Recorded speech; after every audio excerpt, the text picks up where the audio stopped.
Oi, hoje eu tenho uma convidada, gente, que dá vontade de pegar e botar num potinho e levar pra casa. Cecília, tudo bem? Tudo ótimo, melhor agora aqui com você. Ai, obrigada por ter vindo. Gente, Cecília Dassi, psicóloga, tá com um canal no YouTube maravilhoso. Como chama o seu canal? Cecília Só Dassi. Cecília Dassi Um nome mesmo. bem intuitivo. Bem intuitivo. Só Tudo pra- bem. Gente, eu convidei a Cecília porque tem uma coisa que eu venho sentindo há algum tempo e que as pessoas me mandam mensagens com frequência, que é o seguinte: eu sei de uma coisa, mas eu não consigo sentir.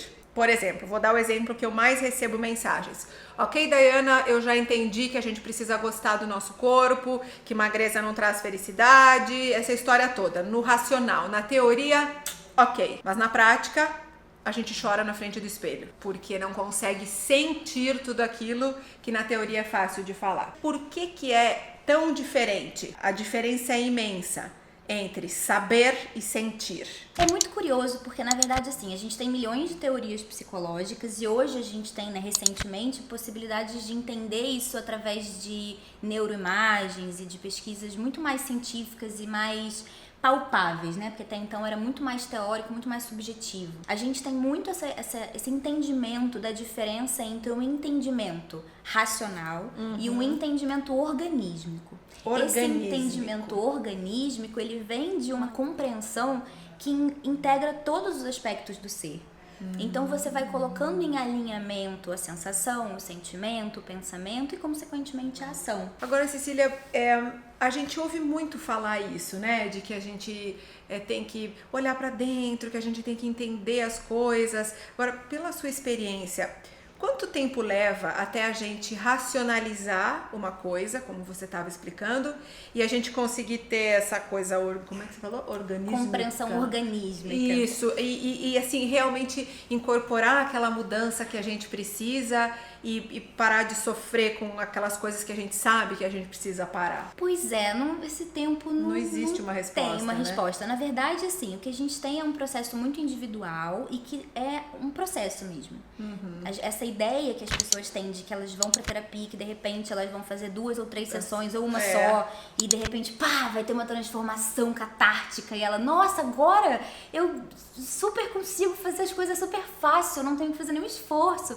Isso não existe, né? Quer dizer, não vou dizer que não existe, porque é óbvio que um caso ou outro pode ser que existe, Sim, quem sou eu pra mas dizer não que é não. normal, Mas não é o regra. mais comum. E o pior é que quando a gente fica preso nessa expectativa, quando a gente fica olhando pra esse lugar e esperando que isso aconteça, a gente acaba se desconectando do momento presente, da experiência do momento presente, que é sentir o processo acontecendo internamente no ritmo dele. O caminho mais rápido pra não conseguir é ficar tentando desesperadamente. Eu me pego, às vezes, numa obrigação, por causa do meu trabalho aqui no canal, do livro, numa obrigação de não ter mais nenhuma questão com o meu corpo e de ter uma relação incrível e perfeita com a alimentação. O que a gente Não precisa existe, entender tá? que isso não existe. Não existe, a pessoa não e que existe. assim, calma, cada um tem o seu tempo, as transformações vão acontecer para cada pessoa num tempo diferente. Então, Cecília, quanto mais pressão a gente colocar em si mesmo, para Mas essa a gente mudança, se distancia do ciclo de contato, do processo de estar presente. Quanto mais a gente está lá pensando, ai, quando eu estiver bem resolvida, Isso. quando eu, né, a gente olha para um ideal e fala, eu devia olhar para o espelho e amar a minha celulite, amar as minhas estrias. Primeiro que isso provavelmente não vai acontecer dessa forma tão amorosa. Por que você vai amar as suas estrias, a sua celulite dessa forma tão intensa que a gente às vezes idealiza? A gente tem essa sensação de que a cabeça é a gente e o corpo é tipo um presente que a gente ganhou, assim, né? Toma aí, só pra que sua é cabeça separado poder andar. daqui, né? A sua cabeça não consegue andar sozinha, então toma esse corpo aí pra poder sua cabeça, como se você fosse. Só que a gente é isso aqui tudo, porque o corpo inteiro somos nós. A gente não é uma cabeça flutuante que só ganhou um corpo pra poder se mover E pelo que mundo. muda assim, ó. Eu assisti um vídeo lá, pimba! Passei a ser a agora- mais feliz e mais bem resolvida. Eu sempre desconfio, sabe, de pessoas que dizem assim: eu sou super bem resolvida e eu me amo plenamente e eu não tenho esses problemas aí que vocês mortais têm. É mentira, né? Não tem.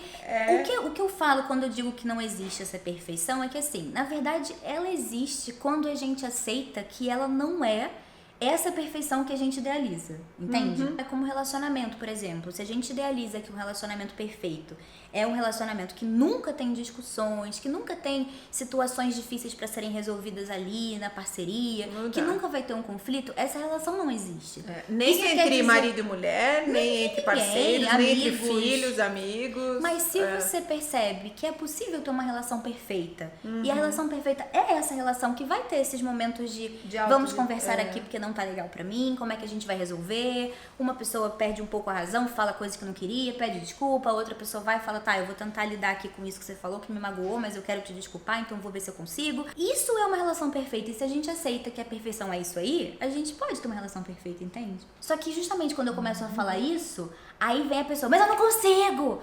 Mas não é pra conseguir agora, entende? Calma!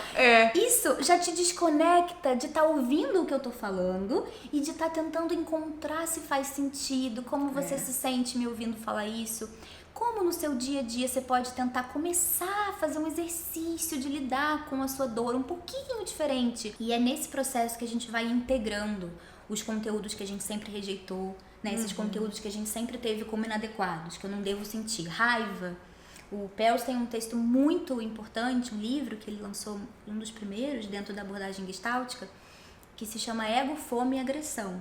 E ele fala muito dessa correlação entre a agressividade, essa poda da agressividade que a gente tem, né, na nossa sociedade, que não pode ter raiva, não pode ficar bravo, não pode fazer isso, não pode fazer aquilo, e esse lugar de não saber o que fazer com essa agressividade. E muitas vezes o alimento acaba sendo uma fonte de tentar dilacerar, né, de tentar faz todo sentido engolir, de tentar atacar de alguma forma. E ele fala muito dessa assimilação das coisas externas, fazendo essa correlação com o alimento, porque é algo que a gente tritura e assimila, e disso que a gente assimila, uma parte fica no nosso corpo e uma parte vai embora, como urina ou como fezes. Se a gente parar pra pensar, o comer com voracidade tem uma coisa agressiva, né? Você come com... É muito interessante. Eu vou ler esse livro, gostei. É um trabalho interessante que ele faz, que ele fala sobre isso. Então, todo esse processo de entrar em contato com o corpo, de ouvir as demandas, de ouvir a necessidade, de aprender a respeitar